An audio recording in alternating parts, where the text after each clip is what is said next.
Domingo à noite, dia 17 de março de 2024, e este quadro será uma espécie de boletim sobre acontecimentos ao redor do mundo durante a semana que podem, de alguma forma, nos trazer alguma preocupação ou impactar a curto ou médio prazo as nossas vidas, nossa subsistência e principalmente a nossa segurança alimentar.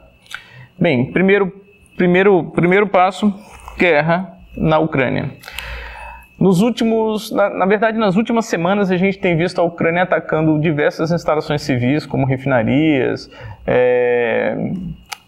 usinas de energia na Rússia, e isso nada mais é do que uma forma de prestar conta aos aliados, né, da Ucrânia, uma vez que desde a tão anunciada grande contraofensiva, né, em setembro do ano passado, a Ucrânia não conseguiu mostrar resultados, não conseguiu avançar, não conseguiu retomar áreas que já estavam ocupadas pela Rússia, muito pelo contrário, ela continua perdendo áreas. Então, os ataques às embarcações e principalmente esses ataques à infraestrutura russa em território russo é uma forma de prestar contas para os seus aliados por parte da Ucrânia, né, principalmente porque o próprio Zelensky vem sofrendo muitos ataques dentro do território ucraniano e ele já não tem mais muito o que fazer, depois de já ter fechado canais de TV, já ter fechado rádio, já ter mandado prender líderes religiosos que vão contra a ofensiva. Uma coisa importante aqui lembrar é que lá atrás, quando a Rússia atacava a Ucrânia nessas instalações semelhantes, né, muito se falava sobre o envolvimento de instalações civis. Agora, obviamente, ninguém fala nada. Não que eu acho que esteja errado. Eu acho que em uma situação de agressão, vocês estão atacando sua casa, sua família, né? Não existe da cintura para baixo, não vale. Guerra é guerra. Mas um fato é que a Ucrânia está usando isso como uma forma de mostrar serviço, né? Prestar conta para os seus aliados. O que nos afeta? Nos afeta que a Rússia já havia reduzido a exportação de combustíveis. A Rússia é um grande player de combustíveis refinados, né, principalmente o diesel, e ela já havia reduzido e agora ela interrompe a exportação para uma série de países, inclusive o Brasil. Isso significa que o preço do diesel aqui no Brasil vai subir e provavelmente a inflação vai junto. E o preço dos alimentos decola. Ainda sobre a guerra na Ucrânia, mas mais ligada à França ali, nessa semana a gente viu a França levantando o tom, tanto Macron quanto o primeiro-ministro da França levantando o tom, né, partindo para cima da Rússia, prometendo mandar homens, deslocando máquinas e soldados da Rússia para a Romênia, da França para a Romênia, que fica ali mais próximo, né? E tudo isso causando uma grande preocupação, porque é sabido que a Rússia não atacaria um membro pleno da OTAN, né? Eu acho que já está mais que claro as intenções expansionistas da Rússia, mas eu acho que as próximas vítimas da Rússia, depois da Ucrânia, seria a Moldávia, a Transnistria, enfim, membros que não estão presentes na OTAN.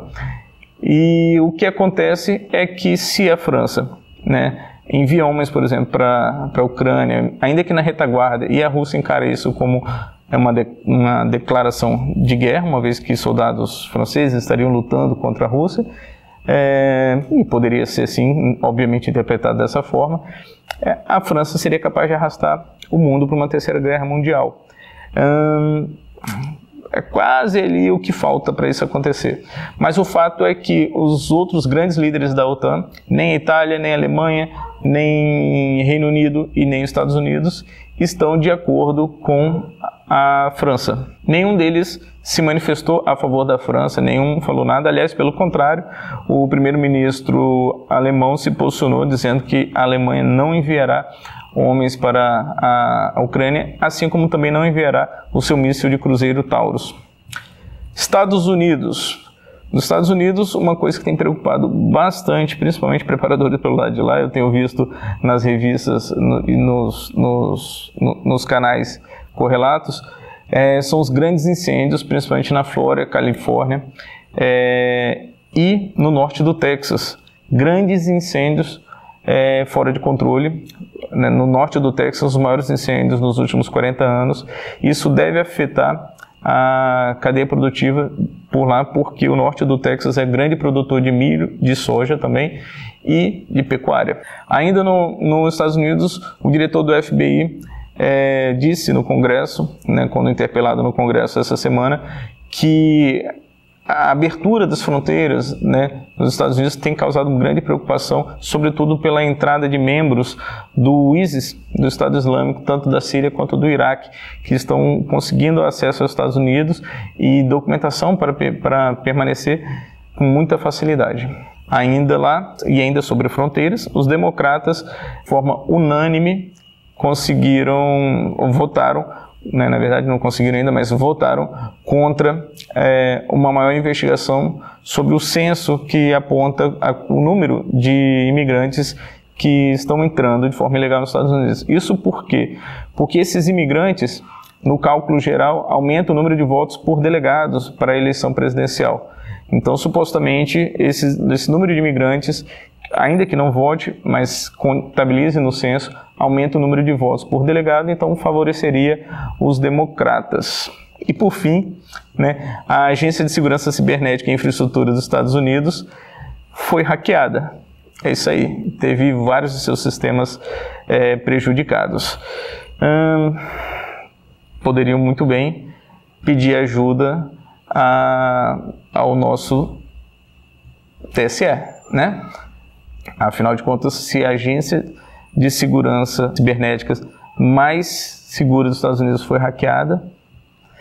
Voltando para a Rússia, Putin se prepara para o seu 5º mandato, né, depois de uma eleição forjada, a tal chamada democracia relativa, né, onde soldados entram com fuzil na cabine de votação e dizem o que você tem como você tem que votar. Fogo na Sibéria, esse é o período geralmente que há muitos queimados, muitos incêndios gigantescos na Sibéria e, por sinal, nesse período começou 3 semanas antes. Ainda sobre a Rússia, relatório da OTAN mostra que a Rússia acelerou a produção de munição de artilharia e aponta ainda que a Rússia tem capacidade para produzir em um mês o que os membros da OTAN na Europa têm como produzir em 2 anos. Suécia, grandes incêndios na Suécia já queimam neste ano mais do que os incêndios na Amazônia, mas também ninguém fala nada por lá. Portugal enfrentou na quinta-feira passada agora uma greve geral dos jornalistas. Isso é um fato interessante, porque a única forma de você saber dessa notícia é através das redes sociais, uma vez que, teoricamente, os jornais em Portugal estão fechados. Esta semana completou 20 anos do primeiro grande ataque terrorista islâmico na Europa. E Brasil. Bem, sobre o Brasil, não posso reclamar. Não podemos.